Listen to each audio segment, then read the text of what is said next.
It's gonna be a dang good show, boys. It's gonna be a dang good show. We're coming into you again. We got the man from down under, Copperhead Customs. What you got going on down there, brother? G'day, how's everyone going? And we got Sean up here at the top. Sean, Fat Tire Guy Thomas. How are you, brother? How yous doing? So far, so good, man. We try to figure out all this shorts videos, man. I don't know how long, we were talking about that before we come on live, but I don't know how long the life expectancy of them things are. I mean, honestly, it can't be long, and I know they're pushing them pretty hard, but you put one up. I thought they was saying like 24 hours or something, and more or less he was dead after that. Of course, I hadn't pulled none off. I've left the ones up. I loaded one up today. That's first. I don't think I loaded nothing last week, but I loaded one up today where I was firing the smoker up and started smoking. I'm doing a turkey breast and some pork belly. Well, you've done a short on that. But yeah, he's got some car maintenance videos that's going pretty good. I like watching them. Yeah. Do you like them? Yeah, I like that. I've just got to do something, don't you? So I don't know. I've just been doing stupid stuff. They seem to work. When I'm stupid, it seems to work more than when I'm serious. Yeah. But I didn't realize. When you're learning something, you're really learning, because I had no idea you had to change your blinker fluid. But I'm gonna get out there and do that for winter time. So. Did you see the one where we got the little sparklers? Had as a kid? Yeah. So I've stuck one of them in the engine bay, and I made out I was trying to jumpstart the motor, and one of them I was making out I was arc welding and stuff. And I've actually had comments of people saying, like, I didn't know that would work. I was arc welding with a jump pack. It was a jump pack and a 5-cent piece hooked up, and I said, "Well, I've seen it on MacGyver or something." And people said, "I can't believe that worked," and I just give them a thumbs up, like, "Yeah, mate, good on you." Have you ever took brake lathe dust and watched how it burns? No, I've never done that. Done brake lathes, it'll do exactly like a sparkler. You can hold a cigarette lighter and just sprinkle the shavings off of the brake drums and rotors, and it'll just go off like sparklers. Yeah, right. Yeah. We used to, when I worked for Trick Racing Engines, we'd port them heads. Sometimes we have magnesium heads, and we'd port them. You can burn that magnesium. That stuff will burn like gas. It's crazy. Yeah, the real magnesium wheel. We used to do that all the time just for fun. I've got a set of them. I think it's 13 by 11-inch magnesium wheels at the shop. I bought they're the 200S American Racing, right? But of course, a 13 by 11, trying to find a 13-inch wide, tires pretty hard. Well, take it camping, man. That thing will burn for 2 days, man. You don't have to worry about chopping wood. Yeah. Yeah. I know some guys about. Have you priced any of them wheels? No, I didn't. Is it cheaper than wood? If you've got like a 15 by 10 magnesium wheel, right. Them guys at the car shows is wanting about $2,000 for a pair of them. Really? Yeah, they're crazy. Burn wood. Yeah, I'll have to burn wood. Yeah. Yeah. You wouldn't want to. I don't know if they'd be wise to run on something that had disc brakes. Yeah, I don't know, man. I mean, I know they used a lot of them in the racing, and but I remember burning that. I remember when you port them heads, you had a lot of just dust and filings and stuff like that, and we take them out there and burn it just for fun of it, just to watch it. I wonder how they all of the first blowers and everything they made was out of magnesium, wasn't it? Yeah, I think so. I don't know. And I seen some cool stuff this weekend. I went to the Chattanooga Motor Car Festival they had in Chattanooga, Tennessee, which ain't far from here. And it's all the Concord, the Elegance. You've heard of that, where they bring in all the high dollar cars. I don't know if you ever keep up with that down there in Australia or not. But I mean, these are like Bugattis from 1922 Bugattis and that kind of stuff. I mean, it's unreal. There was one of them actually. I mean, they had Ferraris and they had Lamborghinis and they had everything.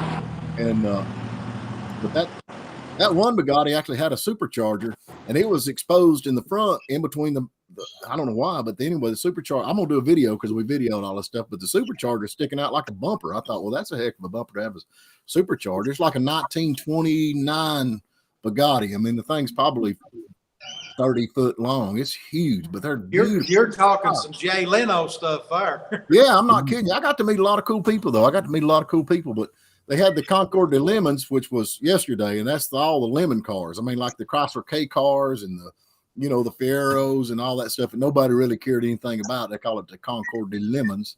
I hope I'm saying that right. But anyway, they had some neat stuff there. Well, I care about them cars. They were really cool.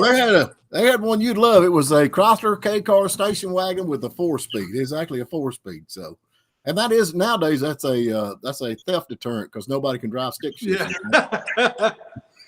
Did it have a for sale sign in it? No, I didn't have a for sale sign. Damn it. That was a cool thing. Friday they had a car show, and they took all them out. Then Saturday they had the Concord de Lemons, but also with that they had the Ferrari. They had all the Ferraris there. Of course, they wasn't together. They were separated. You had to go one side to see the cheap junk cars, I call them, or the Lemons, and then the other side they had the Ferraris and all that. And these are one-off Ferraris. I mean, these things are crazy. And the crazy thing, the cool thing about the Ferraris though is the guys that standing there with their cars, and they can talk for days about them, and talk about how they did this and all that kind of stuff. And then today they had the big show, but they had some cool people there. Like they had Kip Foose was there. He was there 2 days, and Friday morning we were down there looking at the cars, and Chip Foose just come right on in. I mean, Chip Foose was walking down there with us and looking at the cars like we were. And there was one truck down there. There he is. No, he ain't. He's gone now. Well, somebody took an A model pickup truck and made like a little super cab. Made how you got the A model, like they took the A model, cut it off, put a pickup bed on the back of it, and then it was a 4-wheel drive truck with that A model. That was the coolest thing, man. That was the coolest thing ever. I mean, it was just awesome. I mean, I loved it. Then they had a girl. She had one of them Rammer station wagons that she autocrossed. It was cool. It was a cool car. It had the wide wheel, where the wheels stick out under the fenders about 10 inches.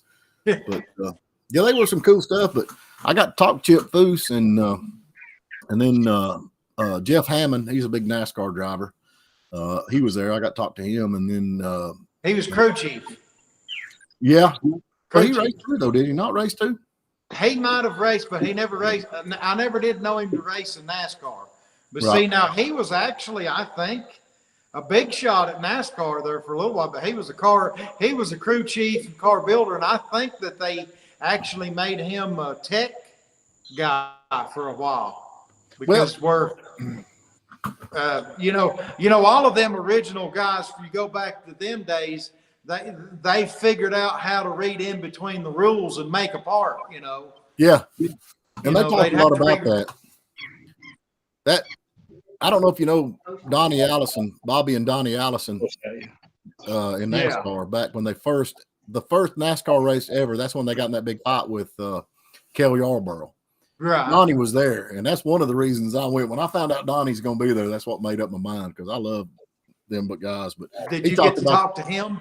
Yeah, I got to talk to him. He signed. He's got a picture, right there. He said, "This is the picture right when it happened," and he signed it. He said, "I'm gonna give it to you." But that was the first aired NASCAR event I think they had that they got set up, and then they had that big fight on that.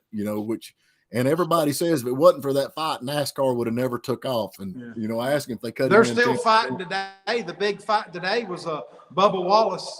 Him and Larson got together, and then Bubba didn't lift and went ahead and just totally wrecked them both. And then he got out and went over there and was trying to, of course, Bubba Wallace is a lot bigger than old Kyle Larson is. And, here's a big old feller like Wallace going over there pushing Kyle Larson, but Larson never did really do nothing to him. And, well, now that was a fight back then when they fought, when Donnie Allison got into it, so they were wailing. I'm not kidding.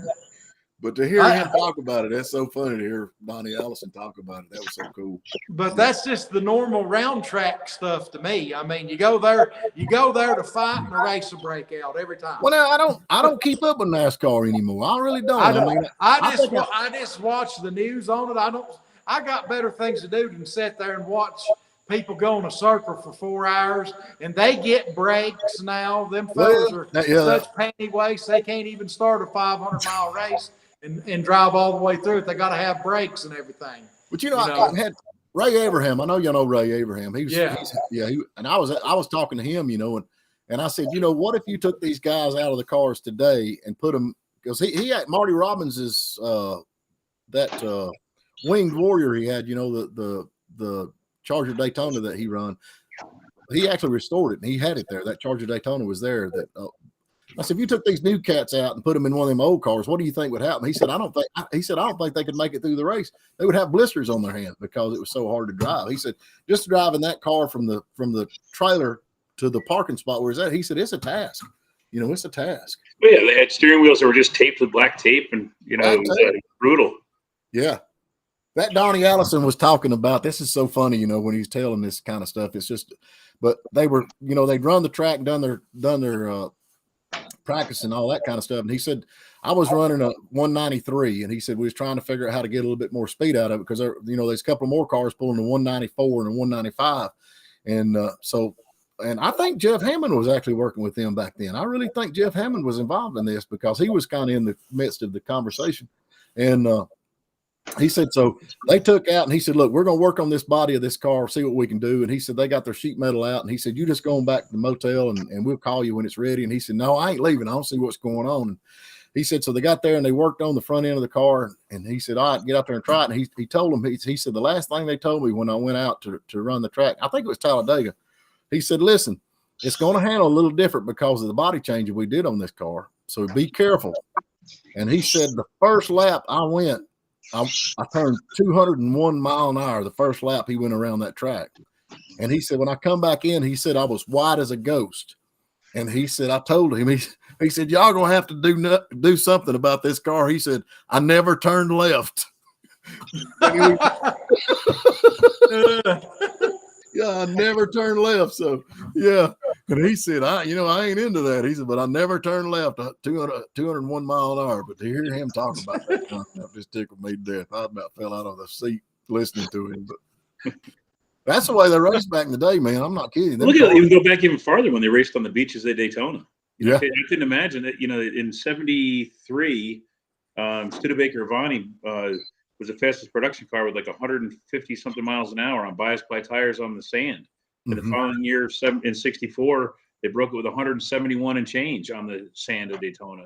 And I couldn't imagine doing 171 miles an hour on salt packed sand is all it was, Well, my daddy actually went to one of them races down there. I think he went to the last beach race they had. Oh, really? Yeah, I think they would race on the beach, come up on A1A, race back down onto the beach, and So he said they kind of run in the water to cool their engines down a little bit and then come back on. Yeah, they would. And that's where they kind of figured out all that. I need to take you riding that satellite where I've got them old, them tires on that car is probably about 20-year old. Them Mickey Thompsons that's on it. Yeah. And the whole bias ply, and just drive you through town at 35 mile an hour and just let you see really you go through town and it'll dart right or it'll dart left. You just hold the steering wheel straight because it'll come back. Yeah. It might change lanes, but it'll come back. Sean, I've drove in by spy tires. You ain't telling me nothing. You go around a curve and it just sounds like a dog hollering.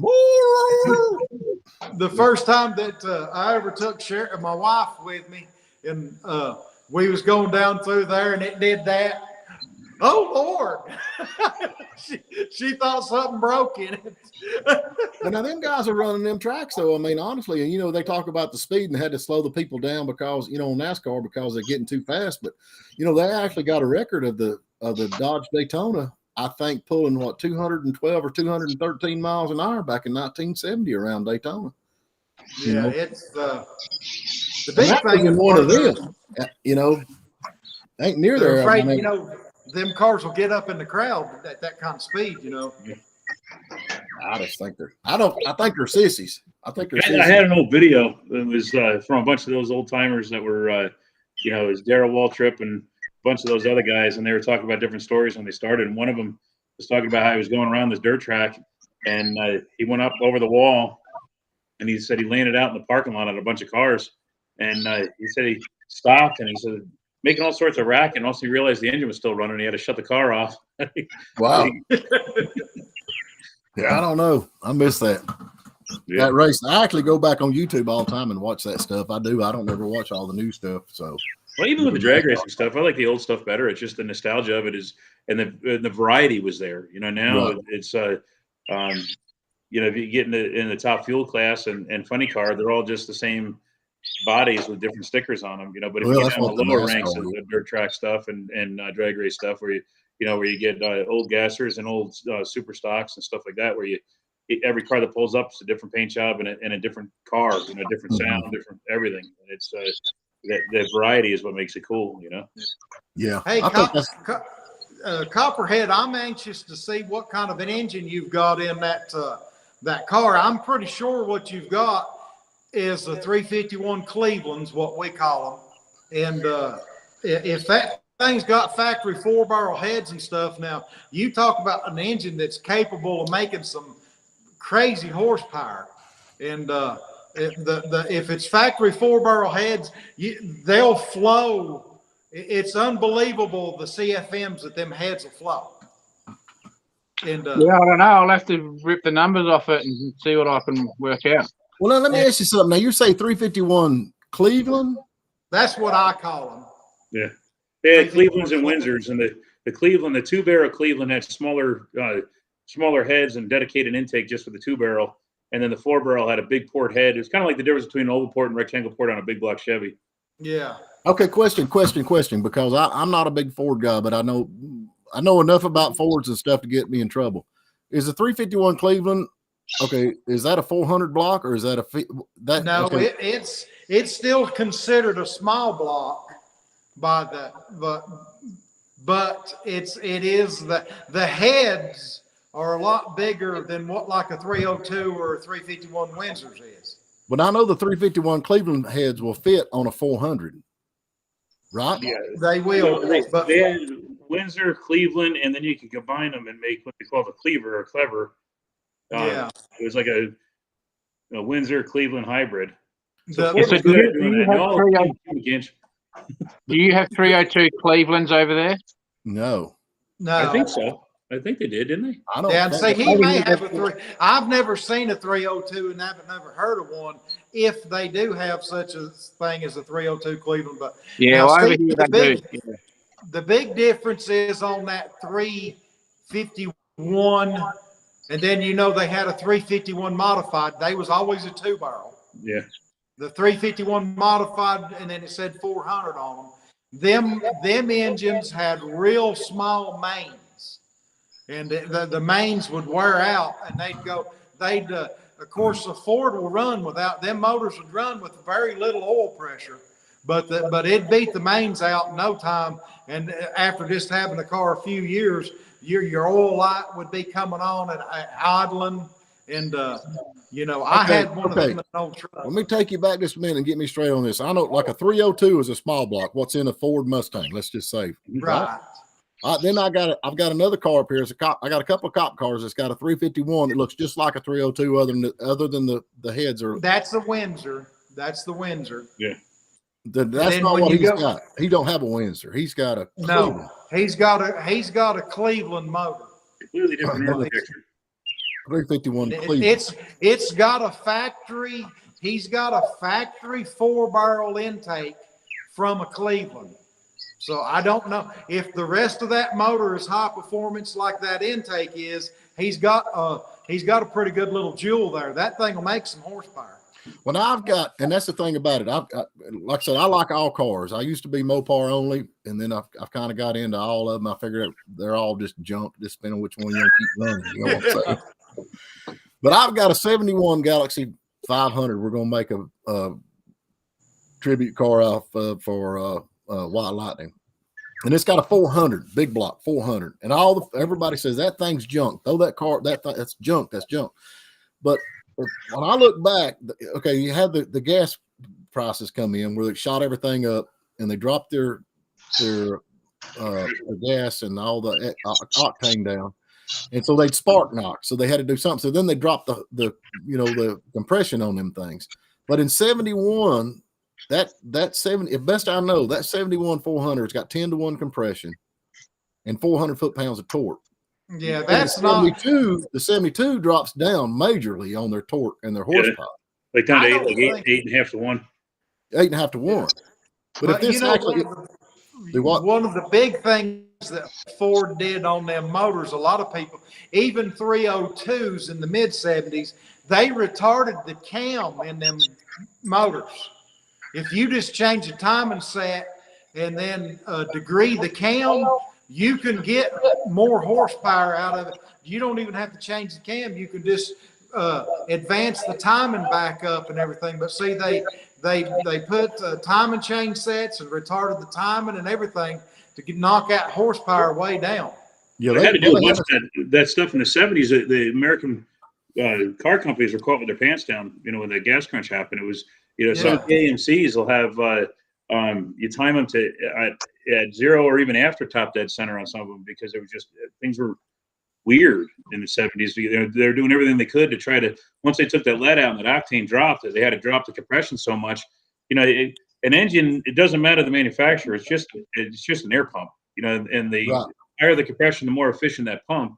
And it's so granted, of course, the cylinder heads and everything make a huge difference, but we had stuff that worked good on high compression, and all of a sudden you knock that compression down and you can't have the lead in the gas anymore, and they were scrambling. Meanwhile, the foreign car companies like Volkswagen and the Japanese car companies, they already had their little cars that were, little buzz bombs that got decent gas mileage. So it was, we were left scrambling. So then you knock that compression way down, and it makes a very inefficient pump.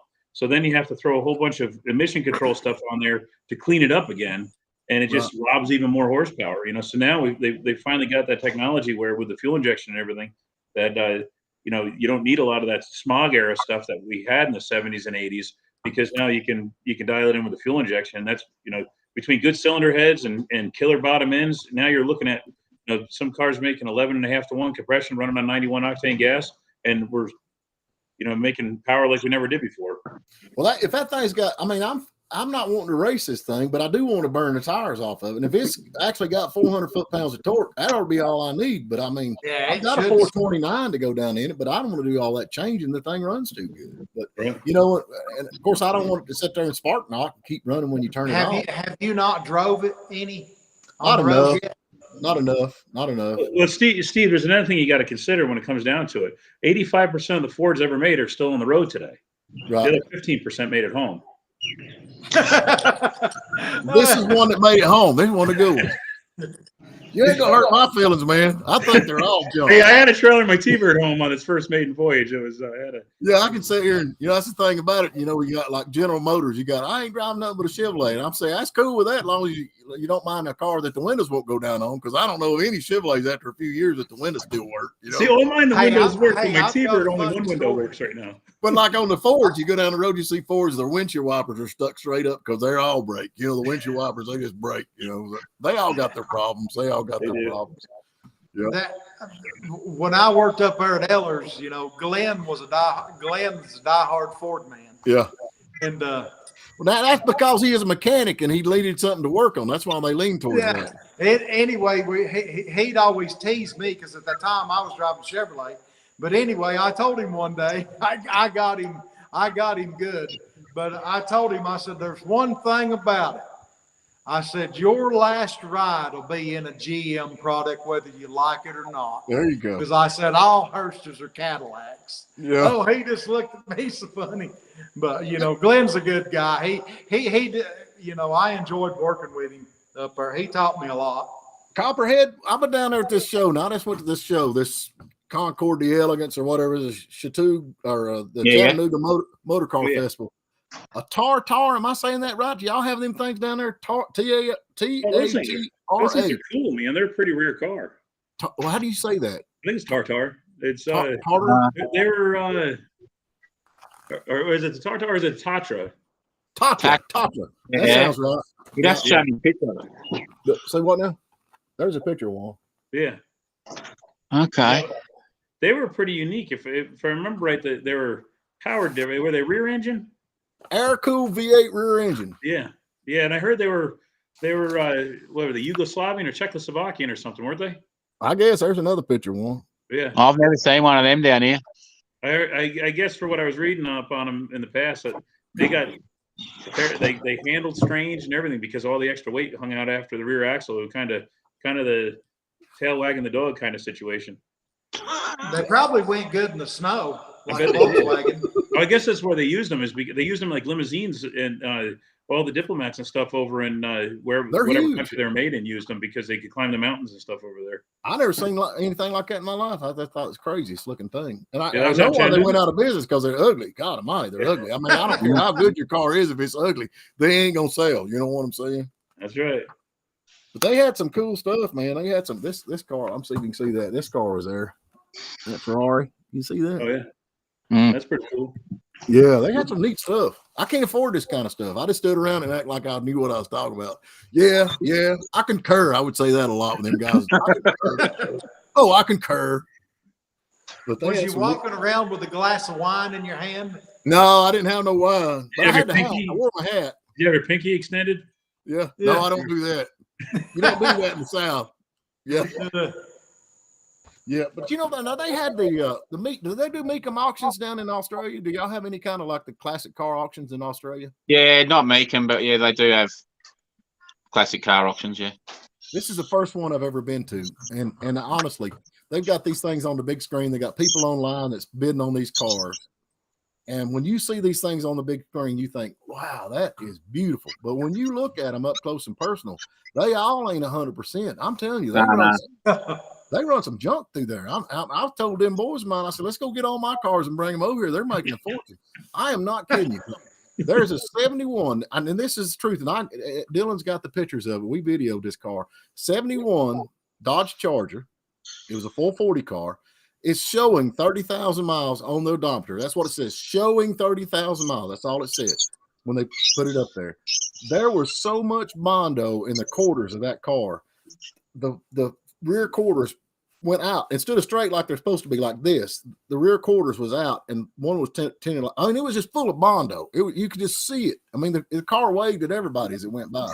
That car brought $25,000, and I thought to myself, I would have given you $500. I'd have given enough to get the motor out of it.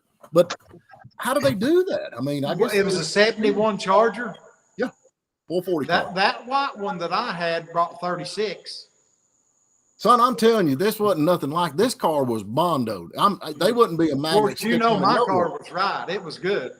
But they had a couple of 58 Dodge trucks, and I thought, well, they're pretty. So we went over and looked at it. And honestly, the paint from 20 foot away looked good, but the closer you got, you'd like to see where the paint had separated and it was rusting underneath the paint. But when they went across up there at the auction block, I mean, they were bringing $40,000. And I thought, if I bought that car online and they brought it to my house, I'd be mad. I mean, honestly, it's crazy. I don't know, it's amazing what people buy. I remember years ago, before the Box Novas started to really climb in price, I was still up in New York, and we went to this spring dust-off show, and they always had a decent car crowd. And we went over, and there was this one car. I was kind of like, I wasn't looking at it because I liked it. I was looking at it because I was shocked. Right. It was like a 65 Nova, a little two-door. Rockers are cut off it. Floors are cut out of it. Rear quarters are cut off it. Bottom dog legs of the front fenders are cut off it. It was, the trunk floor was gone, and it was all cut out. You know, you could tell they just cut all the rust out of it. And the guy was asking, like, it was like, at the time, it should have been like a $1,500 parts car. And the guy was asking like $4,900 for it. And I remember the sign on it said, rust free. It was because he cut all the rust off. And I was laughing at it. I was like looking at it in shock. And this guy comes over and he was like, all amped up. He's like, is this your car? I was like, oh, no. And he's like, I've been looking for the owner all day. I want to buy this thing. I was like, are you kidding me? There's like half a car. It was worth it. Like the only usable part was the roof and the cowl. The rest of the car was just, it was all cut off it.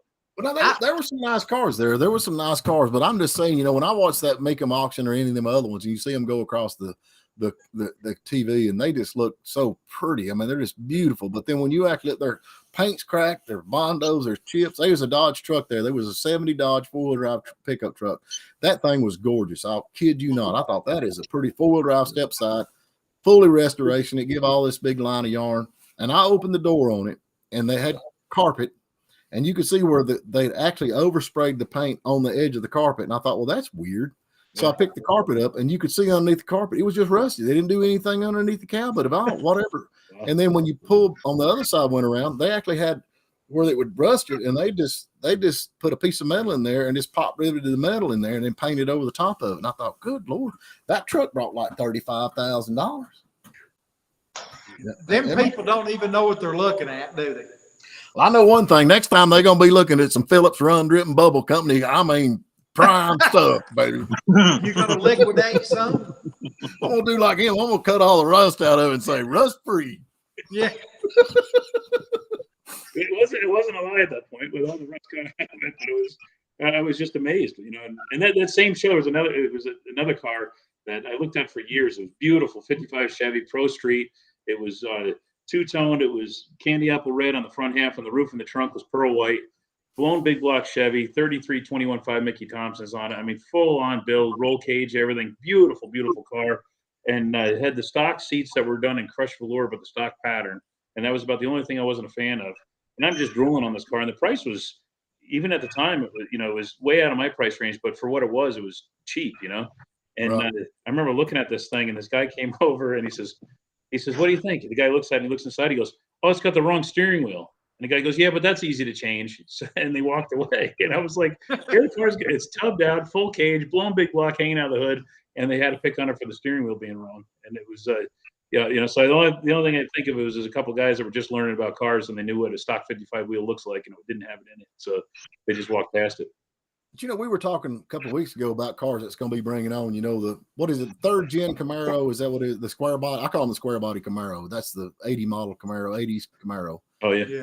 Okay, there was a guy bought one, and it was a 5.7 IROC. It had the 5.7 T-tops in it. He gave $20,000 for that car. I think that's what they cost new. Was it a nice car? It was a beautiful car. It was a beautiful car. He said this car has never been painted. It's all original and all this. Of course, being when you paint cars, you kind of know where to look, and so it had been painted, but they put a really slick paint job on it. But you could tell that it had been painted. But $20,000 for The I reason- guess what would be 87, 80. What year was the IROC? 87 IROC with the 5.7? I Been think for a couple of years. 86 might have been the first year, but it's 305. Yeah, this was the 5.7. That's what really made it. Yeah. With the 5. It was a beautiful car. I mean, absolutely. I thought all IROCs were the 5 liter, because that was part of the International Race of Champions. You were limited to 5 liters. They ended up making them 5.7s later, but the GM for some reason was total 305 there for the longest. Yeah. That's all they had in all the trucks. And then in 87 on the trucks, they finally started putting in a 2-wheel drive short wheel base. You could get a Silverado with the throttle body 350 in them. Okay, now y'all gonna argue. Somebody gonna tell me this is wrong or whatever else. But I remember Michael had a IROC, red, black lines, and it was a V6, 2.85 speed. And it Somebody probably just that put was the back in the IROC. day when they were selling them new. And it was a V6 car. So did they make V6 IROCs? As far as I know, I was in V8. So maybe they stickered it up. Maybe, but I mean, It was a rocker. It was some trim stuff, Yeah.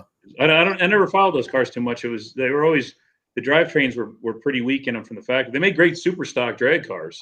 Right. But you got to change the engine, transmission, and rear end to make any kind of usable good parts, because they had for a while they had a really weak 10-volt, and then they went to an Australian sourced weird like cone posi that was real kind of a fragile deal too. But it was you get them with disc brakes at that point, which was kind of cool.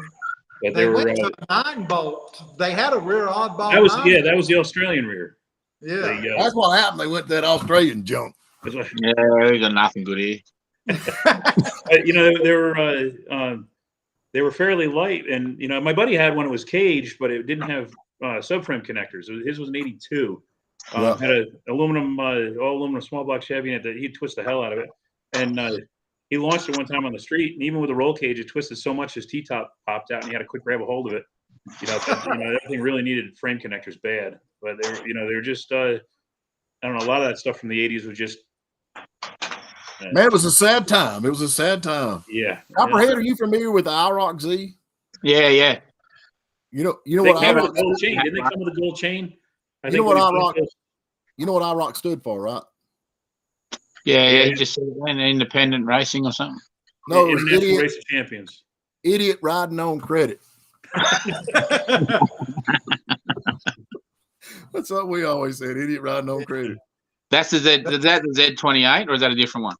Z28 came later. They did the IROC. They did away with the Z28, and then they brought in the IROC, and then it was IROC Z, and then they phased out IROC, and they went to just Z28 again. So it was. I can't keep up with all that. What about, like back in you go back to the early 70s, whenever the Z28s, late 60s, Z28s, a common working man could go buy one of them cars. They could afford it. And then when GM came out with that last Z28, they made it more expensive than a Corvette. I mean, you had to be a banker or something to be able to even go get that. They put carbon fiber rotors on them, and I'm like, GM's always been good about that, like coming up with something and then just pricing the heck out of it, and no wonder why they don't sell. It's they did that when they brought the Holden over as the GTO. They gave you one option, sticker automatic, as far as powertrain, and they were all $30-something thousand, and they didn't look any different than a Grand Prix. So they they switched good and couldn't figure out why they didn't sell. They're pretty bad. Now that Holden down there we're talking about, they brought over here for the GTO. What do they call that? Are you familiar with that, Copperhead? Is that the 2-door one? Yeah, the Monero. Yeah, that's that was a Monaro, I believe. Yeah. So what are they down there? Are they pretty expensive cars down there? I mean, they're pretty sought after. Yeah, they haven't made them since 05 or something. I think was the last one. Right. Them they only so Monaros were like in the 70s, and they were Holden's 2-door car, and then they stopped. They basically don't make 2 doors here, and then for about 5 years they made that Monaro again, brought it back out, which was just a Commodore, like a normal Holden, but they made a 2-door version of it, and then they sent some over to America. Yeah, they're quick cars. I mean, they are. Yeah, they're like some of them are 150 grand and stuff now. Yeah, that last round of GTOs are starting to pick up price here, getting a lot more attention now that they're out of production. So basically, even a high kilometer one is like 50 grand, I think, now for one of them. Like the prices over here are ridiculous. So even like with that build I did, when I say 5 grand, that's not a lot of money over where you are. Like with our parts and conversion rates, it's like $2,000 if you're lucky American. Do y'all have a minimum wage down there in Australia? Like if you go to at a fast food restaurant as a teenager, what's the minimum pay you're going to get paid? Oh, I don't know now. I don't know. I know, like when I stopped working. See, I've always run my own business. See, but 10 years ago, like a Boilermaker, he'd be on about $30 an hour. Uh-huh. And I think now they're probably closer to $40 an hour for Boilermakers here are a lot more than that. Yeah. Yeah, really? Yeah, but so I was a qualified certified welder, so I was on like $140 an hour. But yeah, that's probably what they get here in American. Somewhere around that $100 to $150 an hour. Yeah, but that's for a proper certified welder. Yeah. Yeah. Our minimum wage right now was $7. I think it's $7.15 an hour. They ain't changed it for years, and there's a reason. How much is it? How much? It's seven something an hour. You told me it's $5 last time I was working for you. You crazy thing! What the heck to do with that? $5. It would be at least 15, I'd say. I think it'd be $15 to $20 a year minimum wage then. Yeah. I reckon like the dudes at Hungry Jack's or whatever probably get like $15 an hour, I'd say. Yeah, and see, they're paying like pretty much everything in Hiawassee at your fast food now is around from $13 to $15 an hour. People won't even show up for that. And the reason why our government hasn't made it where it's mandatory that they've kept it at 7 is because of the people that's on Social Security. If they raise the minimum wage up to what it technically should be, they would have to raise the base Social Security that somebody's drawn. Our retirees, our poor elderly right now, they're really having a tough time because the inflation has went so far past.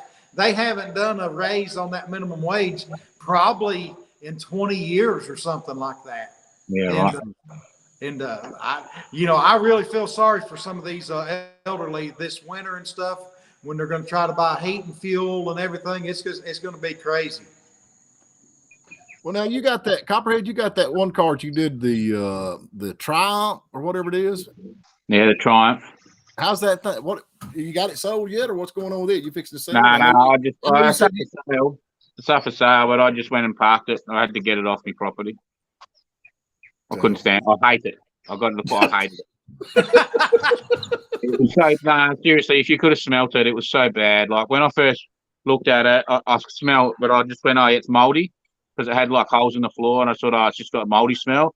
Then when I got it home, I'm like, "This thing's freaking putrid. This is like a rat smell," and I couldn't get it out. I freaking pressure cleaned the interior. I gutted the interior, but I pressure cleaned inside it, pressure cleaned the roof, the dash, everything. I found another, after like about a few days, I found another rat nest. All under the whole dash was a big rat nest, and I just kept pulling rat. I filled 3 bins up full of rat nests out of it in the end. But yeah, I pressure cleaned everything, I still couldn't get the stench out. Even when I'd walk down to the shed, I could just smell it in the area, like outside, and I put like disinfectants and. Did you pull the headliner out of it? Nah. I bet there's a huge nest in there. It could be. In the end, I used my ozone machine, which I don't know if you know what an ozone machine is. Yeah, so I used that in it for I put about 8 hours of ozone in it. So that's like, you can't even get in the car now because you'll probably die from ozone. I can't smell the rats in there now. But in the end, I've only done 1 day's work since. I don't know if you've seen, I haven't put many videos up this week. It's because I've got myself into like a depression, and I've sat in the freaking lounge room with me thumb in me.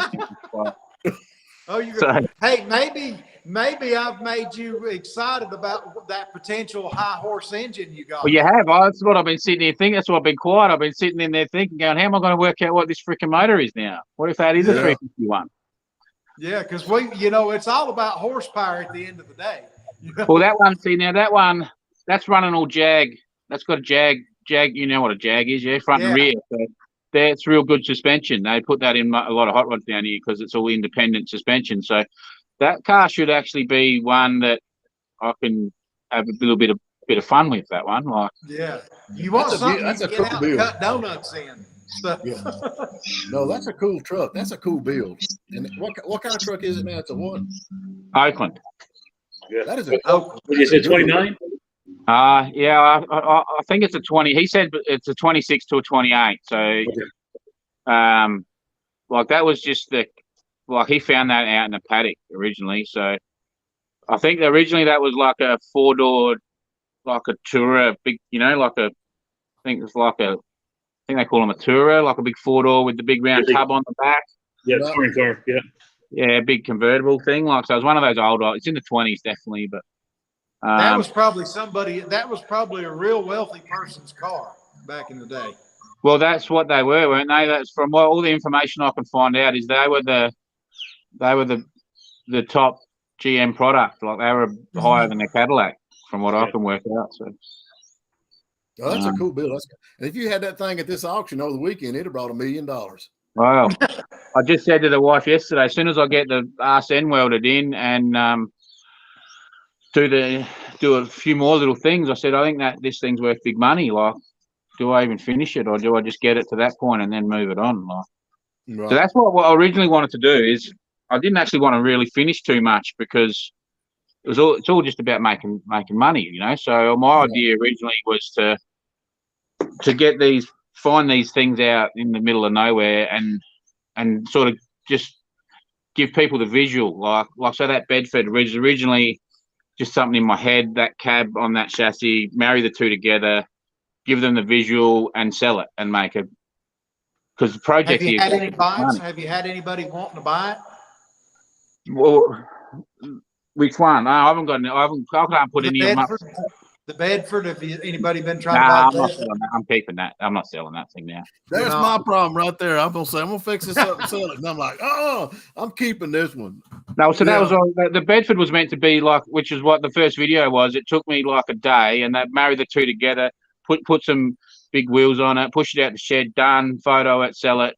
Would have had like $1,500 invested and sell it for 10 grand. And then I pulled it out the shed and said, "Oh, this thing looks really cool." And then so the next thing I built it, right? So, and that's like the same with all these other ones. It was just to get them to a point where they're like rollers, or like they've got a motor or whatever in them, but not even get them running, or just have them so that people see the visual of what it's going to be, and then move it. Because your profit margin is the same at that point as what it is when you finish it. Like if you're to sell it, but at that point you put minimal work in, and you let them go put the other 30 grand in to finish it, and the 2 years it takes to finish them, and then, but like when you finish them, like so that Oakland to finish, I'll probably invest 20 odd grand into that car to finish it, and it might be a 50, 60 grand car. Whereas at the point at the start, I've got 2 grand invested in it, and I could sell it for 20. So I'm sort of making. Let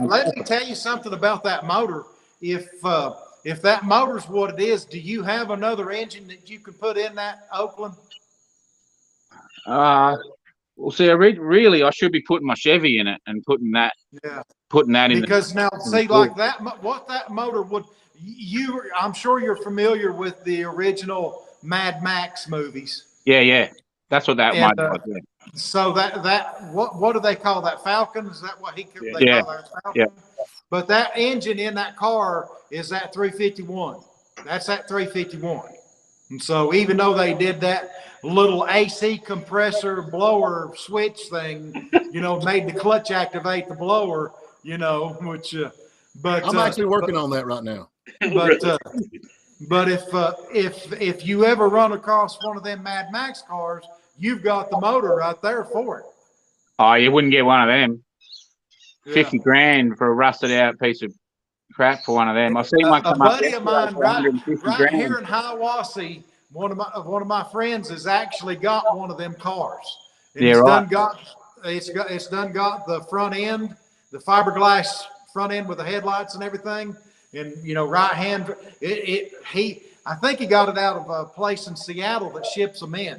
He paid big money for it, and it's a good solid car. Yeah, it's a good looking car too. I didn't realize though they got that kit. It's just a kit that you get to make that Mad Max car. It comes with the complete fiberglass front end and all the stuff. They didn't come out looking like that. I didn't know anybody made a kit for them. I didn't either. So I went by up there the other day and looked at it, and I'm like, I didn't even know they made a kit for it. But now the original car looks pretty dang good looking car. Yeah, I reckon they look better with it. Yeah. But they're hard to drive. I don't know if you've ever driven one. They're absolute buckets, like to drive. They're a big boat, and then you cannot see out of them at all. You can't see out of the back of them at all, and you can't have no passengers because you have to sit in the seat sideways, in the back seat. You can't sit in it like a normal person. Yeah, no back seat hardly. My mate had one when we were kids. See, so he had one of them, and I had a 4-door Holden, and my car was always better than his, and then I'm thinking about, I think he's still got it, and I'm going, man, his car's worth about $500,000 now, and yeah. Well, see, the way that the car market's working in America, I don't know how it's working down there, but it's like what the cheapest cars was back in the day, and see, like all your Dodges and Plymouths, see, that was the cheapest car you could buy. And now that's the most expensive cars. If you want one, it's the most expensive cars you're going to buy. And see, that's like how Steven is an original Mopar guy. He's not one that just came in after the fact. And the reason he bought them is because they was cheap back in the day, but now they've priced out of his league. So he's over there buying Fords and stuff like that now. Well, I'm going to tell you on the Chrysler thing. I ain't going to lie to you. I'll tell you how I got started. Of course, Daddy wrote, we grew up in Chrysler products. That's all we had. And I was diehard Dodge. I mean, I was Mopar. I wouldn't drive anything but a Mopar. But when Chrysler went and about lost their hind end. And then Lee Iacocca come in there and they started with the front wheel drives. And then they started exporting the dang Mitsubishis over here and putting Chrysler emblems on it. I feel like I didn't leave Chrysler. I felt Chrysler left me because them Mitsubishis, I don't know if y'all have Mitsubishis in Australia. Them things are junk, man. I mean, honestly. I mean, after about 20,000 miles, they just smoke. And that 2.6 liter with that, they had that the balancing shaft that's in the little 2.6 liter 4-cylinder, you know, if that thing it'd explode. I mean, they were just junk. And so what'd they call them over there? They were called a Sigma here. They're called shit boxes over here. Yeah. That's right. That's what we call them. Well, I've been, you know, I like that. We call them son of a bitches. Not Mitsubishi, son of a bitchy. I never liked Mitsubishi because they made the planes that they made the Zeros and the bombers and stuff that bombed Pearl Harbor. So Saab built them things too. Now you can't run fast enough to give me a Saab. I'm telling you right now. You know about Saabs, don't you? Yeah, I know enough about them. Stay out of them. Yeah, if you talk to any of the owners, they've got a Saab story. Yeah. But then, bear with me. I've got to go get my phone charger. There you go. But the thing about it, you got that Mitsubishi stuff, and then that front wheel drive turbo, which was cool. And I've actually went and bought. I've got a Shelby Charger out here because I wanted a Shelby Charger just to have a Shelby Charger. But I wasn't all hot about that front wheel drive. I didn't care for the front wheel drive. I get car sick in front wheel drive. If I'm not driving, I get car sick. Yeah, so I mean, in that way, that kind of leans you back towards Ford and Chevrolet, and then Pontiac. What I'm hearing, them 2.2s will bust heads like nothing. Like nobody. I don't know.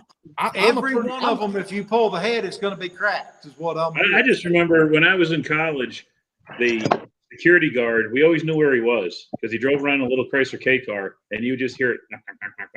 Yeah. I like the 2.2. I like the 2.2, and then they come up with a 2.5. That's actually, I think that's a Volkswagen engine, but that's a good motor. That 2.2 is a good engine, but when you go into the 2.6 liter Mitsubishi, if it's got Mitsubishi on it, that was junk. And they had some. I mean, you know, you got that the Dodge Conquest TSI. That was a cool running little car, but it's a 2.6 turbo. You know, you remember the Conquest TSI? Yeah, them cars won't bring no money to this day. People put them up for sale. You remember the 80 through the 83 Dodge Challenger? They were good looking cars. They were Mitsubishis. It was a Challenger, but they're still at 2.6. Steve, did you get your glasses after those cars were made? Okay, point taken. I do like that one little. I like the 82 or 83. I guess it's 83 when they put the square. They called it the Challenger and the Saparoo or Saparo or something. I don't remember what it was, but the coolest thing about front wheel drive cars is I could catch a second in all 5 gears. Y'all think I'm lying to? We start off in first. I reach down, grab the emergency brake, jerk it up. Then we go into second. Yeah, we go through all 5 gears. You can lock them things down with that emergency brake. They put it in the wrong place for a redneck, but every gear we change, we jerk that emergency brake up. And them so, but yeah, I don't know. But that's kind of why I left the Chrysler, because they left me. But now they're back, and I can't afford them. You know what I'm saying? Yeah. Then everybody started leaning towards all the Chargers and all. Well, now it's like as far as like a family sedan that can fit grown-ups, the only American car on the market is the Dodge Charger. You know, or Chrysler 300, either one of those. You know, my wife has a 2011 Charger RT, and she loves it. You know, and we all fit in it fine, and it's but you can't go over to Chevy or Ford and find anything rear-wheel drive that fits like a Charger does. Okay, let me ask you something. You're a Chevrolet guy, and I've got a 96 SS Impala. I love that car. You know, it's the upside. I call it the boat when it's upside down. But I love that car. That last Impala, do they not make Impalas anymore? That last Impala. No, the last one was front wheel drive. They still have the front wheel drive ones, I believe. And then they imported that Holden again, and they did the SS. And when it was a cop car, it was the Caprice. And they only did a short run of those. And again, it was, you know, they brought the Holden over, rebadged it as the SS, and priced at like $40,000, but it looked like every other run-of-the-mill sedan, so nobody wanted to spend the money on it. You know, they were a great car, but if you're going to spend $40,000, you want to be able to go, hey, there goes that car, and identify it, pick it out from the crowd. You know, and when you could buy a Mustang or a Camaro for less money and go faster, then why would you get it? You know. Well, that last Impala they made, I don't know. I was hoping they made a rear-wheel drive because I think it's the last production year. I think that's a gorgeous car. I just think that's pretty. I mean, I just think it's a gorgeous car. Yeah, and I think they're still front-wheel drive. Yeah, I don't want no front-wheel drive. I'm sorry. I'm just not sold on them. I'm not a front-wheel drive. Do y'all have a lot of front-wheel drive stuff down in Australia? A lot of y'all stuff front-wheel drive? Or? We don't even make cars here now, so everything's front-wheel drive now, isn't it? Really? We had to look hard to find a rear-wheel drive car. I will not get a minivan, and easy on a minivan. Don't throw off on the minivan. I get like we almost did, and I don't know what it is. Maybe it's a torque steer, but me and both my kids get terribly car sick in front wheel drive, and there's only been two front wheel drive cars now that I've been in that I don't get car sick in, and that was my mom's PT Cruiser, and kind of. My wife had an Equinox that was all-wheel drive, and that I was okay in. Well, that's where Chrysler kind of beat them on that other one because they run that torque tube across, and then they run the drive shafts down. So instead of having one long drive shaft on one side and a short one on the other, Chrysler had the same. So you don't get that torque steer. Yeah, the torque steer they call it. So see, my mom's PT Cruiser was terrible with torque steer, and that wasn't even because unless they changed it. I know back in the day they had the rod that went all the way across, so on the front wheel drive. But it's just. But on the minivans, I actually driving a '93 Dodge Caravan right now. So don't throw off on. But it's so cool. I couldn't do it. And someone told me one time, nice van until you got run over. Yeah, I'm a soccer dad. That's okay. I'm a soccer dad. When my wife got pregnant for her first kid, my buddy says, "Now you got to sell all your hot rods." I said, "No, you don't." He goes, "Well, you need a minivan." I said, "Nope, they make old station wagons. I can go." There you go. I'll never buy a minivan. I guess, I don't know. I take that back. A Chevy Astro van with a V8 swap would be kind of cool because they're rear-wheel drive. I just think them things are ugly, man. They're still a van. Just it's just a box. So you just get you a Dodge B100 or B200, then you got a real man's van. Not that many stuff. Just go. Short wheelbase, full. A half-ton short wheelbase van is kind of cool. Yeah. I'm going to throw a cat amongst the pigeons here, and you're going to all hate me, but for all my dailies that we drive regularly, we drive Mercs. Yeah. Mercury? Yeah. Oh, Mercedes. You say Merc. We thought you thought. Oh, we thought you meant Mercury. Nah, he's rich. Are they diesel? He's rich. He's got Mercedes. Oh, Lord. Are they diesel? Over here, a Mercury's a Mercedes. A Mercury's a Mercury, not a Mercedes. We don't have Mercuries down here. Okay. Yeah, he's a Are they diesel? Are they diesel Mercedes or gas? Nah, gas ones, yeah. Okay. Gas ones. Them diesel ones are tanks.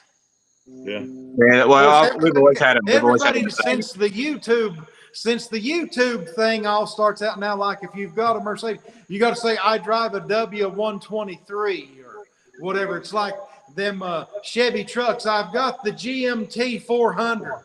Now what is this with YouTube stuff making them act like? Yeah, I work on the assembly line, and I'm going over on the GMT 400 to start building beds today. It's it's a Silverado. That's what they call it, COD. Yeah.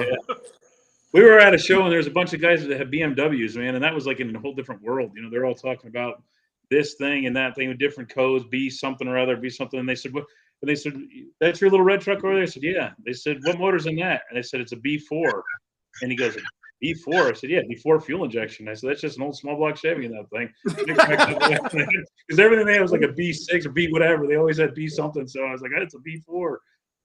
Now, man, I'm telling you, I heard all that this weekend, especially them Ferrari guys, man. They were rolling them numbers out there. Golly, I thought they were adding, subtracting. I didn't know what the heck was going on. But I just sat there and say, "Yep, I concur. Yeah, I concur." They thought I was right there with them. They had no idea. My mom, she says she hates going to shows with us because we get around talking cars, and she goes, "You guys can have an entire conversation with just numbers and not say any actual words." It's a 454 with a 400 and 411 gears. She's like, you Yeah. said gears. That was the only word you said. Well, now what happened to Holden? Holden is not in production anymore. I mean, is that Nah. not a division of Chevrolet, or what is that? 5 years, I think they shut down 5 years ago, something like that. So they just couldn't sell cars, couldn't keep up, or what was this scoop? I don't know. They were going bankrupt. I don't know how, but yeah, it's because it's our government. See, like, so to build a car here, like it's cheaper to buy one of the imported cars because there's no tax on the imported cars and all this other crap. So like they bring a Toyota in, and Toyota don't have to pay duty and stuff to get it in, so they can sell it cheap.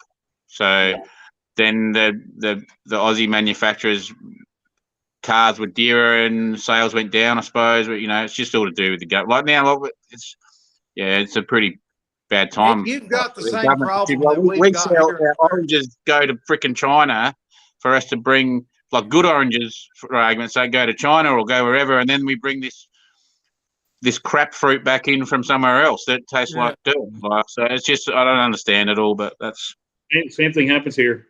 It's the same thing here. That your crooked elected officials is what it is. yeah, they're just all doing all these stupid deals, and it makes no sense. So it's like that's why when like you guys had Trump in, I was like, oh man, that's the greatest thing ever for the whole world. Like maybe he will get these idiots over here to start doing stuff properly, like as in looking after ourselves, not scratching everyone else's back, But Well, he lit a fire under their hind end. Just look what they did to that last election that we had. They made sure they got briefcases under the tables and everything else. Trump scared them. He scared them big.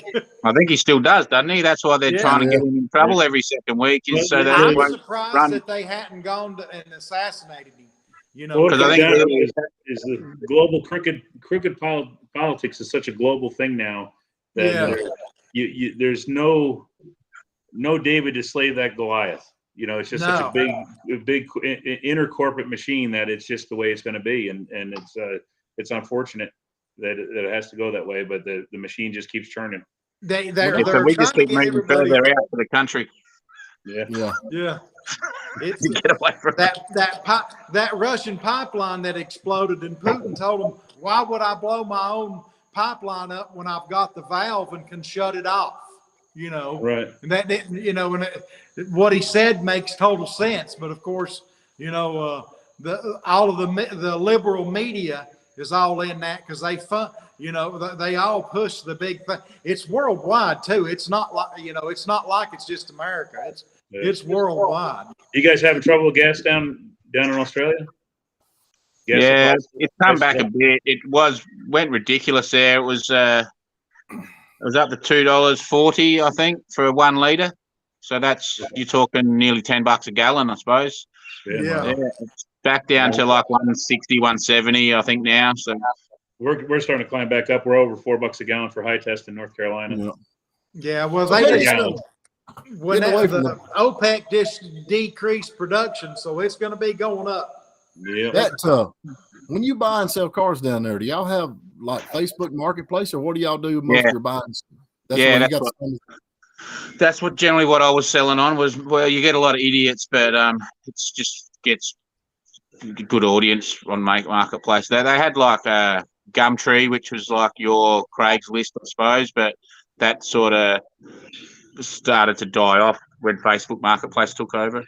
Yeah, Craigslist I don't even go to Craigslist anymore. Craigslist made a flaw was they were free, and then they started to charge. And once they started charging, everybody just stopped going to it. It killed them, didn't it? It just overnight. All of a sudden, I was like, "What's going on, man? There's like no listings anymore." And then I went to list something, and it wasn't even expensive, but it was like, $5 or $15 or something to list something. But it's like once people are used to having something for free, you can't just turn around and start charging for it. Nah. So well, I tell you who's in real big trouble. eBay's in huge trouble here because the new tax code that we got, where if you sell something for $500, you got to 1099 it, and so people are quitting eBay in droves. They're not selling on eBay. Well, I hadn't been on eBay in forever because you can't search. I mean, I hate that, and Marketplace is going to have to do something because the search engines is just. I mean, if I want to look at a 19 whatever Ford, that's what I want to look at. But you put Ford Maverick in there, and there'll be one or two, and then it'll go Pontiacs, and it just kind of mixes them all up. Yeah. I don't, that bugs me because that ain't what I want to look at. Well, I got they got to hire some hot rodders to handle the algorithm or something on that to be able to sort the car end of it out, because theirs is way wrong. And it's I try to search bikini top for Jeep, and all you get is girls' clothing. I've got my Pontiac, the big red one, up, and I typed Pontiac in yesterday, and there's not a lot of Pontiacs for sale over here, like seriously, there's probably 20 in the whole of the country, and I couldn't find the ad. Really? Like I had in 1954 find your own ad. to find my own ad. Like, yeah, that ain't right. No wonder That's happened no to me too. I've listed stuff and I couldn't find it. I had to search it a weird way, and it's like even when I found this T-Bird, I wasn't even searching T-Bird, and I forget what I was searching. All of a sudden, this Thunderbird showed up, and I was like, man, that was kind of a weird. I love that car. What it is that algorithm's got it. The algorithm is set up sort of like a new car dealership. They'll sell you something you don't want to buy. Yeah. Right. So here, listen to this. Yeah, this is freaking me out lately because we're bugged. I'm serious. Now, I'm not being put our fall on my head. So where you say something in the house, right, and all of a sudden that you'll start getting ads. Oh, yeah. The other week, that Triumph, I was saying about freaking tartan material. Remember that? I don't know if you've seen that, but I put Mexican blankets in it, but I was looking for a tartan material, and I mentioned it inside the house that we're looking for tartan. All of a sudden, on my freaking phone on Facebook, all these ads for tartan material come up. Yeah. They know everything we say. No, but 2 days after I mentioned tartan, the freaking ads come up. Like, the same thing happened. My sister's blades on her lawnmower bent, so I went over to her house to help her and her husband get the blades off, and we were outside talking about it, and he had his phone in the house, so we weren't even anywhere there was any kind of internet, and we get the blades off and everything, and he goes in. We had to go get a tool, and he comes out of the house with his phone. He's like, check this out, and an ad popped up for lawnmower blades, and we weren't even where we didn't have, I had my phone, but he didn't have his phone, and we're not connected any kind of. I don't even have his phone number, and it still popped up on his phone. I'm gonna try this and see how this works. Free money, free money, free money. Yeah, free money. Numbers. Give me the lotto numbers. Winning lot. There you go. Winning lotto numbers. No, I'm being serious. This has been happening a bit lately. That we mention something like some random thing that and all of a sudden ads start popping up for this stuff. This is and I said to Mrs. We're freaking bugged. I don't know what's going on, but we're definitely bugged. Now I'm not a conspiracy person, but yeah, that one definitely something's going on. That was weird, Steve. Say it again. Say it again. That was crazy. Free money. Wrong address. Wrong address. I hate to rush off, fellers, but I got to go cook my wife's and finish up her supper. I've been smoking out here. I'm going to go get it off smoker. You got to cook your wife. My wife fixes my supper. Yeah. Well, you know how it is. Whenever I sit down and eat, it's like I can use that hot rodders thing. What do they say? Built, not bought. There you go. I go in there and build my own, but she cleans the mess up, so I cook. So that's how. You and Flat Broke, y'all need to get together because that's all y'all do is eat. That's every time you and Flat Broke. I let him know we were on tonight. He goes, "Oh man, I got company over for dinner." Yeah, for dinner. Yeah. I've got a big turkey breast over there smoking, and then I'm gonna take it in. And anyway, I've got to make gravy and all that with it. I don't want to hear this. I don't want to hear about that. Let's go on and eat. Oh, there ain't nothing better than smoked turkey gravy. It's unreal how good it is. It's real good. But y'all can just think about that. Yeah, thanks. Y'all have a good week. I enjoyed it. We'll see you. See ya. Yeah. He does smoke a lot, man. I mean, deer and beef, not the other stuff. He smokes a lot. Yeah. You're talking about that. This is the truth. Dylan, somebody had a Snickers bar. This is a Snickers bar laying on the counter down there on the kitchen counter. Dylan walks around the counter, comes up here, sits down, opens up his Facebook and there's an ad for sneakers. He didn't even say it. It was just laying down there. So I think it's gone further than them spying. But yeah, it's pretty creepy, really. You know, it's you know, our privacy is gone at this point. You know, and it's, I mean, I'm gonna tell you, out of convenience. If all they're interested in is what I'm doing and they're spying on me, they need a life. That's all I got to say. They need to find something to do. Yeah. They need to definitely find something to do. But how is the Thunder Chicken coming, man? We call it good, man. Chicken. I got part 5. I posted part 4, so I'm kind of a week out on where I'm actually at with it. So I took it down to the Blairsville Cruisers on the Square show last night, and actually got a trophy with it. Oh, that's cool. So I'm going, wow, man. I said I got best 60s, and there was other cars that I should have beat my car, but they liked it because it was just different, I guess. And car's running good. I gotta turn the idle down a little bit and adjust the brakes up a little bit more because it just kind of feels like a hard pedal. But boy, that car cruises nice. You know, now that I put a Petronics distributor in it, and what it was, it broke down the first night I took it out was the condenser fried and left me stranded. So Bill from Flat Broke, he had a Petronics distributor and had about an hour of runtime on it. So I bought that from him, stabbed it in there, ran 12 volt to it, and hit the key, and started so fast you would have thought it was fuel injected. Wow. So what would that be worth, that car? Haggerty put like when I went to insure it, they said anywhere from they ballparked at about 10 to 14,000. So it's they're not, for a car that was super expensive when it was new. They're not a real expensive car yet. You know, they've which I don't know why, because everybody always liked the T-Bird. You know, that body styles are pretty yeah, cool. man. I was like that, just a real rocket age. You know, I'm dying to. My problem is I like hot rodding everything, and I look at it and go, man, if I shave the emblems off here and metal flake the roof, and and my wife's going, no, you said this is for me, so I get the final say. We're leaving everything on it, and and the car is so stock and so original that I guess it'd be kind of foolish to change it.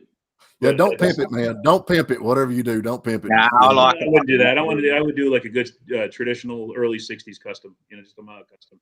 Shave a few emblems and nice set of wheels on it and call it done, Hey, you talk about them customs. I went to that thing this weekend, the Chattanooga Motor Car Festival. I got to meet some really cool people, man. I mean, I really did.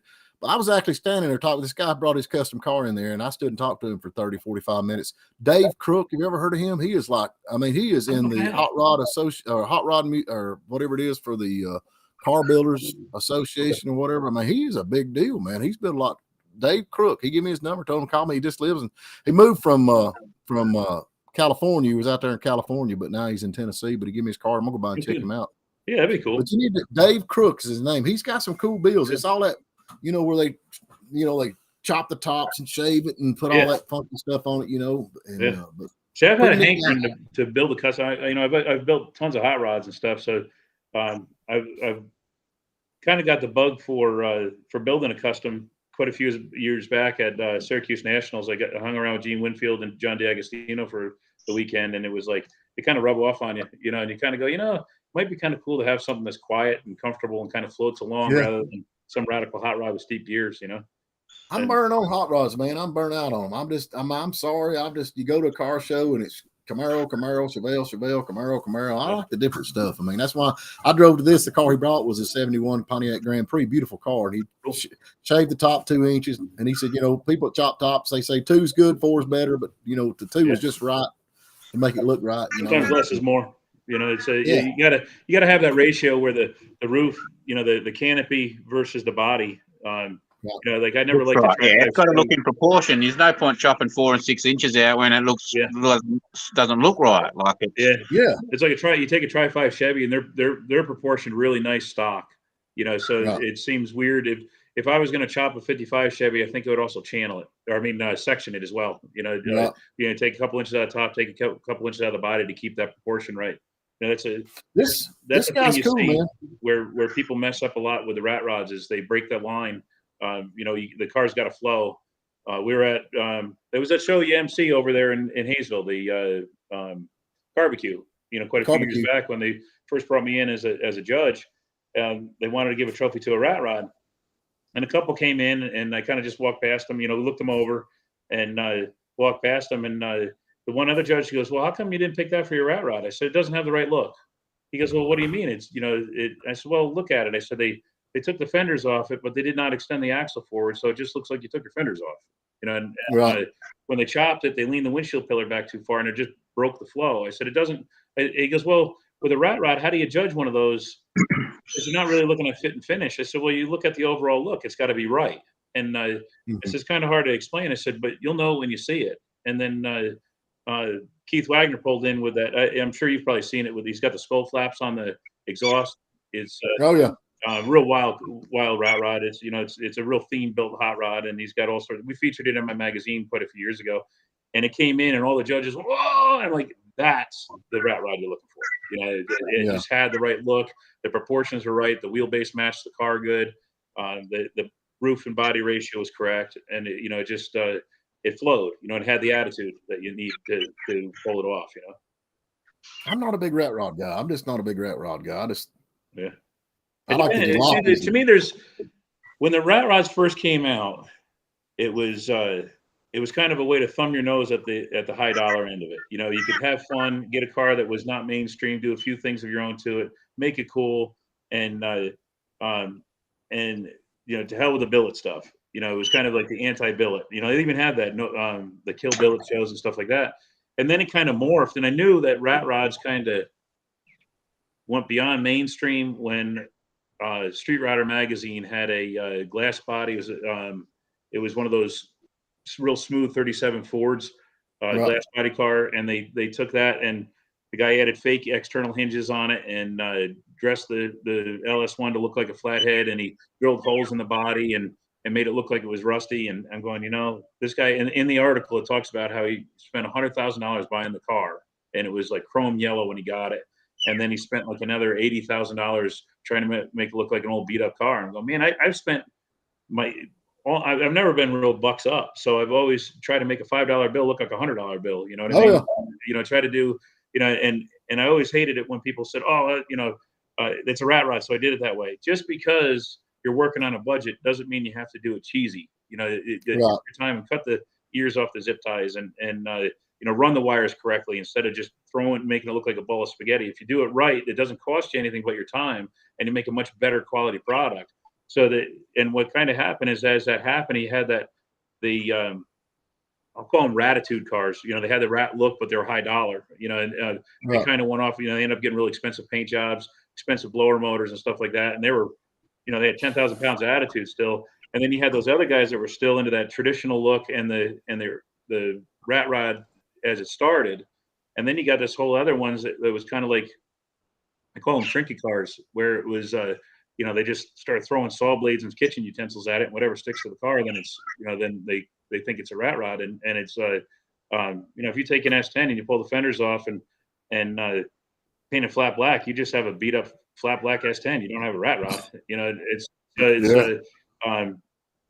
So you get when you start seeing junk is junk no matter what genre it's in, and so good quality build. Like my little shop truck, we built that as a budget hot rod. I painted it with a roller. I painted it gloss red because they didn't have the color orange I wanted, and it was $64 for a gallon of paint and primer, and a couple foam brushes and a roller. And I remember pulling into a show one time, and the guy says, "Wow, this looks like a rat rod, but shiny." I said, "Well, it is a rat rod, but shiny." It was budget built. I built the whole car for $3,000, and we documented the whole thing in the magazine, and we kept. I like kind of the minimalist approach. I'd rather not add stuff. I'd rather take things away and just have it purpose built. Since then I've done a lot of other stuff to it, but I still kept that same look. I knew how I wanted that car to look, and it came out exactly the way I wanted it. And that's probably one of my most fun cars I've ever had. Because I think honestly, I believe that's my favorite car that you got. I love that little truck. I just think that, I mean, first time I seen it, I fell in love because it's right. But that's something, like people that build cars, that's something you can't learn. It's something you got to have as far as styling and what goes with. Because I mean, I've seen some cars, man, it just like, oh, what were you thinking? I mean, I always had a saying that just because you can doesn't mean you should. Yeah. You know, Right. it's No, well, that's like that Bedford. See, I didn't chop the Bedford. I didn't do anything because when I think that looks in proportion. Like I was actually going to right.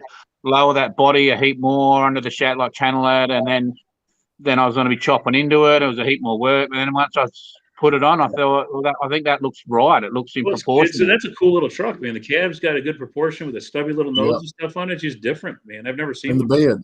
the bed I like the bed and the tanks and stuff you put on it. It's a good looking Yeah. truck. Yeah, that's it. It flows. You know, it has a look. You know, and it's not something you can describe, but you know it when you see it. And that's what sets apart to me a traditional nostalgia kind of rat rod build versus a trinket rat rod build. You know what I mean? So there's this other bloke that lives in a couple towns away, and he does these high dollar ones, and he's built the same style, like as in one of those Bedfords, but the long nose, not the stubby nose, and it's got a LS1 in it and a 9-inch and world wheels and all that. It's 75 grand it cost him.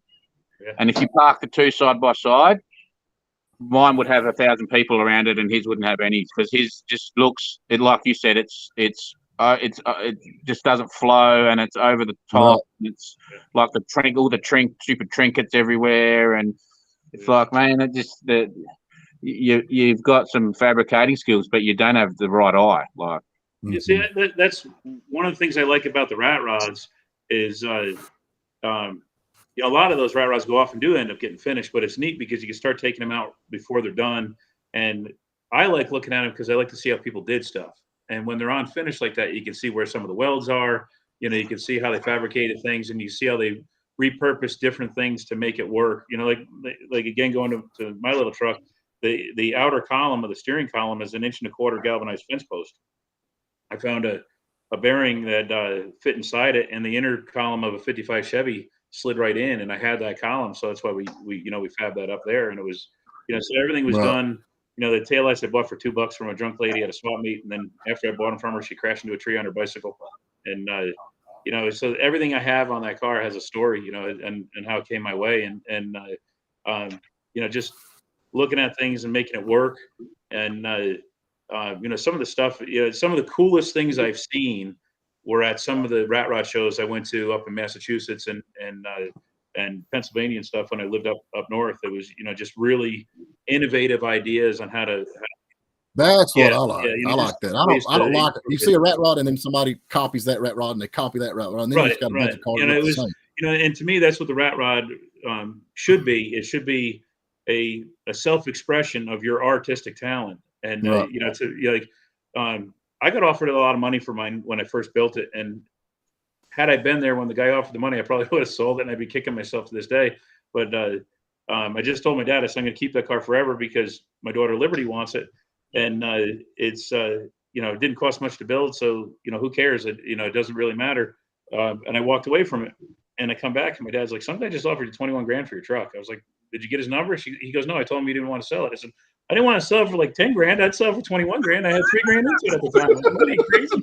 So, but looking back is, I had another guy offer me 21 grand for it years later. And there's no way I could sell that car.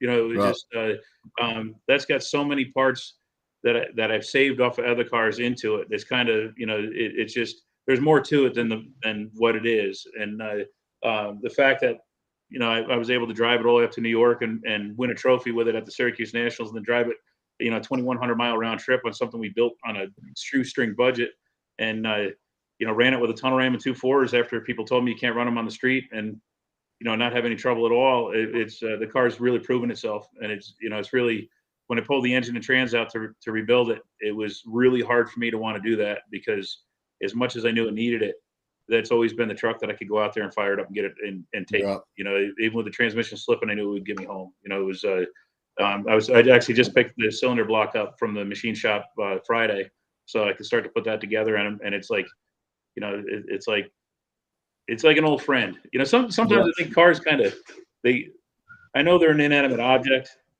but cars kind of take on a personality of their own. They do. You end up kind of bonding with them, kind of like a cowboy would with a horse. It's when a car's been through enough stuff, you can't go buy a new car and have that personality.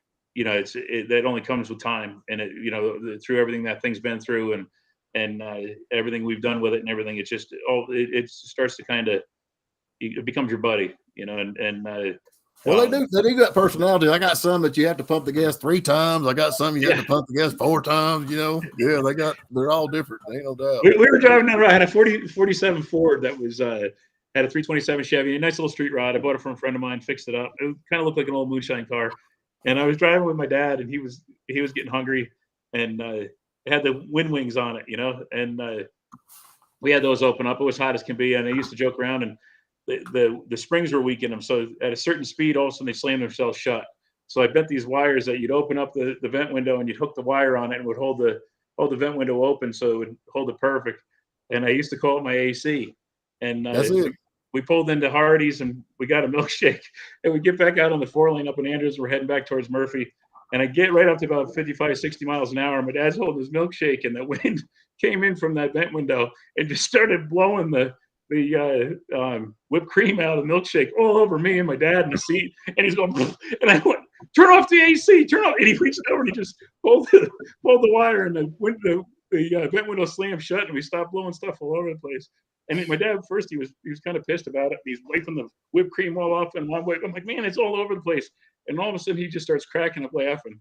I said, what's so funny? He said, turn off the AC. He knew what he meant. That's it, 260, man. Both windows down, running 60 mile an hour. Yeah. So what is that truck behind you? Is that something we've seen there, Copperhead? I don't. Nah, the cab was there. Okay. But I've just put the front end on. I've turned it around and put the front end on it. Okay. God, it looks more like a rig now. That's a good looking rig. That looks like a Ford. Is that a Ford or what is that? that? Austin. An Austin. What model is that? Is it really? No kidding. I don't know. It's an Austin D3 or something, I think they call it. Where are you? I didn't know they made them that big. Yeah. Oh, I see the body line in the door now. Yeah, okay. So it's So not a big truck. this is one I was gonna. This is the one I don't know if you've seen where I said I wanted to chop this one. Right. But the front is really, really, really rusted. So yeah, I don't think.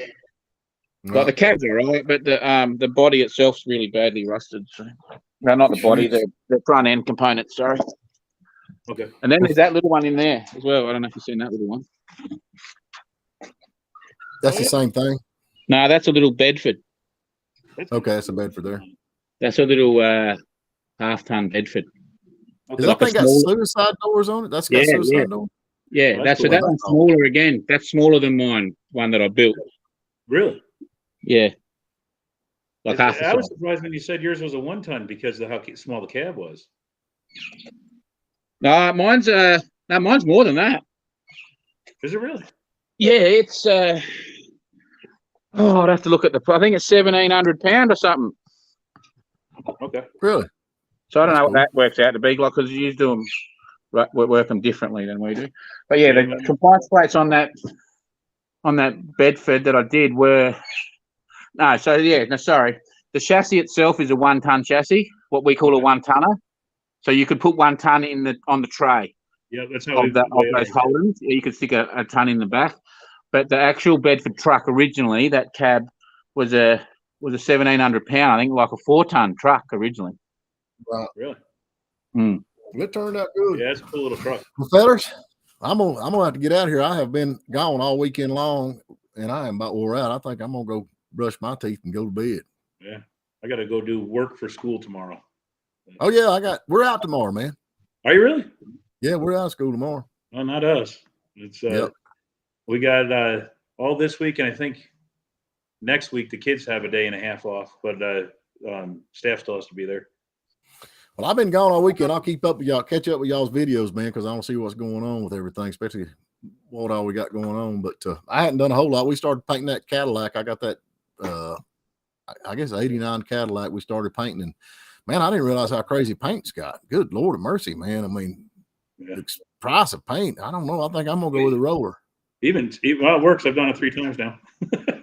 Even spray cans are crazy prices now. Like Chevy Orange was like almost $13. Yeah, that's crazy. Yeah. Yep. So I don't know, but anyway. I've got a paint system, but I'm that over painting. I don't have any use. I'm just trying to do everything in rust now. Yeah, I mean, I would have never started this Cadillac. We done got it stripped. We got it stripped. We got to paint it. I mean, ain't no backing up now. Yeah, what color you painting it? I'm gonna go back. It ain't got but 23,000 miles. The car's brand new. No kidding. Yeah, But you know, them GMs, the paint just come off of it. So sure. I thought, well, while we're waiting on this, that, and the other, I'll just go ahead and knock it out. So, but we started stripping it, and I started checking on the paint. I mean, the paint's gonna be $800 or $900 for what I need to just paint this thing. That's crazy. Yeah, So, it adds up quick, man. yeah. So and then- anyway, Is that because of the color? No, it's just paint. Period. I mean, it's just crazy. Ah, Paint's So it's expensive. not a high pearled. No, it's just color. a silver metallic single stage paint. You know? Yeah, right. So that's what we're looking at. But anyway, we'll do it next week. Now, I don't know if I told you Steve Maggs is coming on. I sent him a link on that, but he's supposed to be coming on. And then I thought I'd try to, you being the racing and dirt track, and I thought I'd try to get Ray Cook. Are you familiar with Ray Cook at all? I've heard of his name. Yeah. Yeah, he'd be a good guy to have on. He's a nice guy. Yeah, he's super nice. He's all about racing. I was up there this weekend, and Ray Abraham was there, and I was talking to Ray, and I asked Ray Abraham, I said, well, do you know Ray Cook? He said, oh, yeah, I know Ray Cook. So, you know, he's pretty connected in the business. But the only problem about it is Sundays, he goes to church religiously, and I don't know if they have Sunday night service or not. That'd be the only thing to hold him up. But I'd love to get Ray Cook on here and talk. I talked to him. Yeah, I mentioned to him that it'd be cool to do an old jalopy race up there, get some old dirt track cars out, and Right. you know, kind of combine that with even maybe a rat rod show where people can run their rat rods around in circles, maybe one or two at a time, you know, just to keep it safe. And he said that would be great. You know, he was up for it, and I said, man, I just got to figure out. I got to get the time to be able to get the time, be able to plan it. You know, and it's now we were talking about dirt track and Davenport coming in here. Are you a Davenport fan or not? Mm. Do you like that Davenport boy? What is that Davenport boy's name, Dylan? Jonathan. Yeah. Are you a fan of his or not? Yeah. Yeah. I don't know. I'm not a little fanboy of anyone, but like I know. But you like him. You don't. I mean, when it comes to racing, you either like this one and you hate that one. I mean, you know what? But you know what I'm saying? My favorite's probably Bloomquist. Like, apparently, you know. So most people probably hate him, but I reckon he's cool. So. Yeah, I don't know him, but I know Jonathan. I thought I'd ask him if he wanted. You'd know Bloomquist. Oh yeah, no, I don't know him, but I mean, Yeah. I know him, but I don't know him. So I don't know enough of the circle track stuff.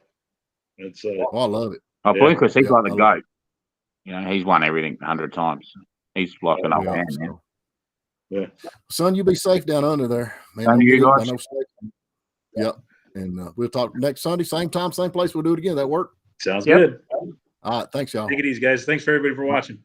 All right, take care. Bye. See ya.